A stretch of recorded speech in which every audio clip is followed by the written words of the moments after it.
Is Britain truly prepared for the next global shock? As empty supermarket shelves and headlines warning of fuel and medicine shortages become all too familiar, a new report from the National Preparedness Commission brings a stark question into focus. Is national complacency leaving the UK dangerously exposed to future crises? The Commission, overseen by a panel including senior emergency service leaders, NHS officials, and risk and security experts, has sounded the alarm in its 2026 report, Future-Proofing Security of Supply in a Contested World.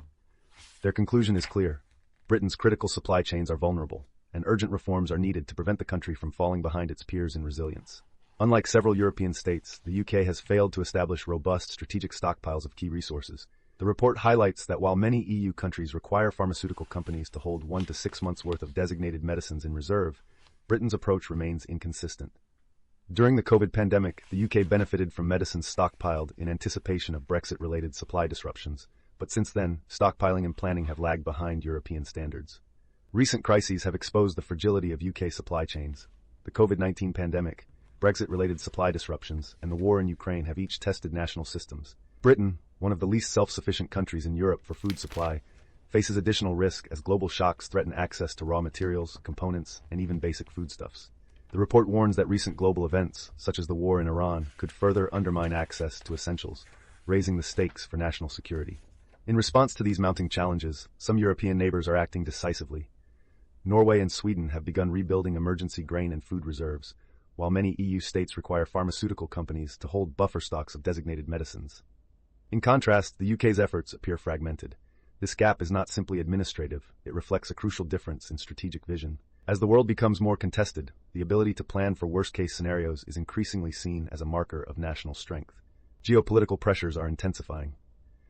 The report notes that shifts in U.S. policy, particularly under Donald Trump's America First approach, have made the United States a less reliable partner for the UK. At the same time, the rise of China's manufacturing dominance, the EU's collaborative resilience strategies, and Russia's war economy all reshape the geopolitical landscape. The UK must now navigate a world where alliances are tested and competition for critical resources is fierce.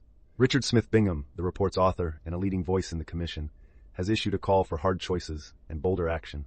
He warns that without a new approach, one that prioritizes long-term security over short-term convenience, the UK risks falling further behind, exposing itself to lasting vulnerabilities when the next crisis hits.